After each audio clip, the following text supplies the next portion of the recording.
نیپال. واہ. اس کی وجہ تسمیہ آپ کو ہندو میتھولوجی سے ملتی ہے. نئے پال، نئے ایک گرو تھے اور ان کی نسبت سے کہتے ہیں کہ یہ ان کا پالک ہے. یہ وہ علاقہ جس کو گرو نے پالا ہے، نیپال، یعنی ان کی پروٹیکشن میں ہے، نیپال. ان کی واچ میں ہے. اس کو تین طرف سے انڈیا نے گھیر رکھا ہے. انڈیا کافی گھیرو ہے نا. اور ایک طرف سے چائنا.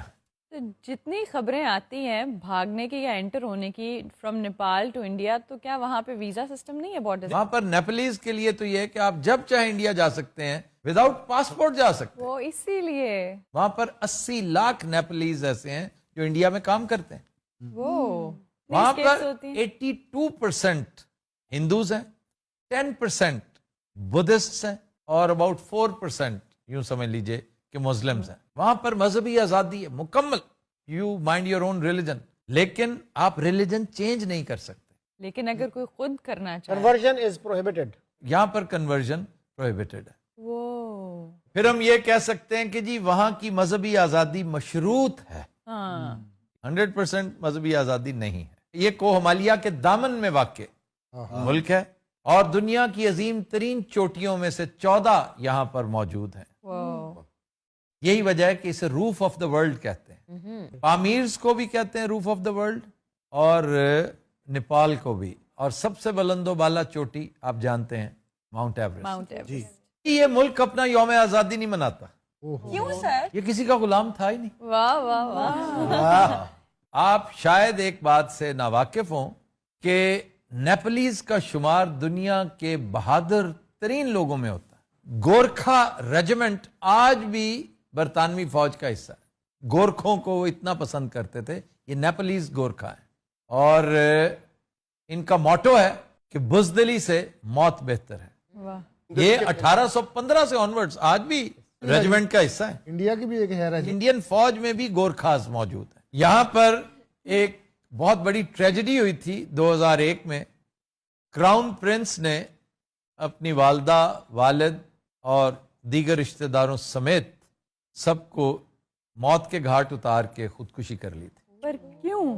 وہ گوالیار کی ایک پرنسس سے شادی کرنا چاہتا تھا اور گھر والے مان نہیں رہے تھے. اور پاگل کے پتر، تم کراؤن پرنس ہو، تھوڑا سا انتظار کر لیتے. You would have become the king. King. یا 2008 میں ایک اور اہم واقعہ ہوا. یہاں کی پارلیمنٹ نے 250 سال پرانی بادشاہت ختم کر دی اور وہاں ایور سنس دین بادشاہت ختم ہوگی.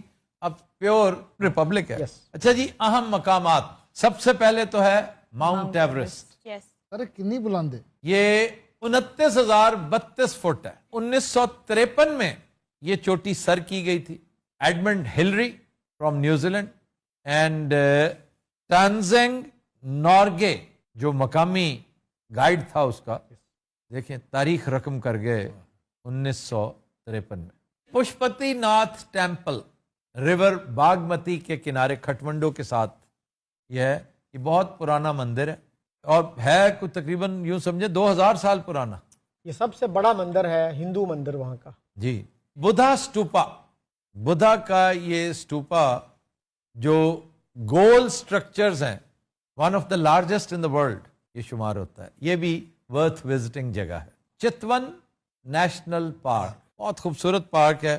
یہ 550 مربع کلومیٹرز پہ پھیلا ہوا ہے. نیچرل لائف وہاں پر بڑی لاجواب ہیبیٹاٹ ہے پرندوں کا. یعنی یہاں پہ سفاری پارک بھی ہوگا؟ ہاں جی، kind of. It has safari facilities. بھئی وہاں کا جو پہاڑ ہے کوہ ہمالیہ، وہ 3500 کلومیٹرز چوڑا ہے.